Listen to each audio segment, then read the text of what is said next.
Jednym z najważniejszych elementów w FPS-ach jest aspekt wizualny, czyli wygląd map. Nie będziemy ukrywać, że kładziemy bardzo duży nacisk na to, aby ta gra wyglądała jak najlepiej jest to możliwe. Oczywiście mamy ograniczenia silnikowe, których nie jesteśmy w stanie, mówiąc kolokwialnie, przeskoczyć. Natomiast staramy się osiągnąć balans pomiędzy ograniczeniami silnika, które na nas nakłada, a tym, jaki efekt wizualny chcielibyśmy osiągnąć w gotowym produkcie. Environment Artist zajmuje się, najprościej mówiąc, odtworzeniem pod kątem wizualnym mapy, na której toczy się gra. Jeśli chodzi o tworzenie takiej mapy, skupiamy się na zebranej dokumentacji bądź koncept artach od koncept artystki. Następnie dodajemy ukształtowanie terenu, środowisko, drzewa, trawy. Następnie zamieniamy proste geometrycznie bryły na asety, które stworzyliśmy, czyli budynki z tamtego okresu. Po prostu doprowadzamy do tego, aby nasza praca jak najbardziej przypadła do gustu osobom pod kątem wizualnym.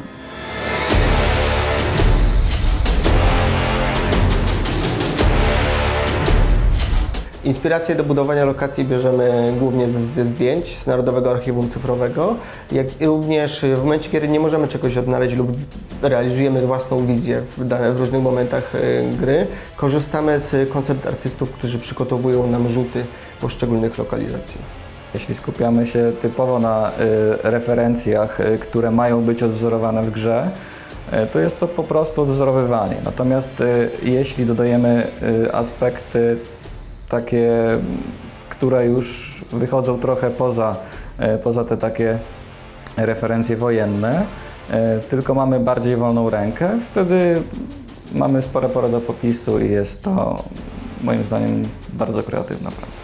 Grając w tę grę na każdej lokalizacji, na każdej mapie będziemy mieli poczucie, że rzeczywiście znajdujemy się w tamtych realiach wojennych lat 30., 40. ubiegłego wieku. Natomiast pamiętajmy, że to jest gra i environment artyści muszą współpracować z różnymi ludźmi z różnych działów w naszym zespole, czy to z designerami, czy z grafikami. Efekt finalny, jeśli chodzi o całą mapę w grze, jest poniekąd rozłożony pomiędzy artystów i designerów. Jakby razem dążymy do tego, żeby ta mapa wizualnie wyglądała bardzo dobrze, jak i również rozgrywka na niej była płynna dla gracza. Tam, gdzie wzrok gracza nie sięga, stosujemy niższej jakości tekstury, żeby bardziej zoptymalizować naszą grę, natomiast w dużej mierze nie wpływa to na efekt wizualny. To rozwiązanie pomaga osiągnąć balans pomiędzy dobrą wizualnie grą, a optymalizacją, tak aby gra mogła pójść nawet na dużo słabszym komputerze.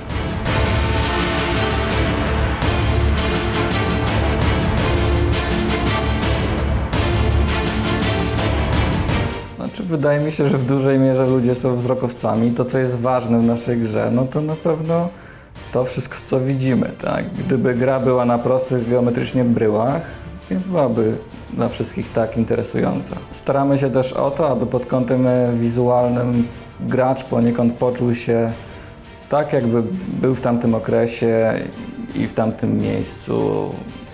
Nasi environment artyści dokładają wszelkich starań, aby lokalizacje, które zobaczycie w naszej grze, mogły przenieść Was do okresu II wojny światowej.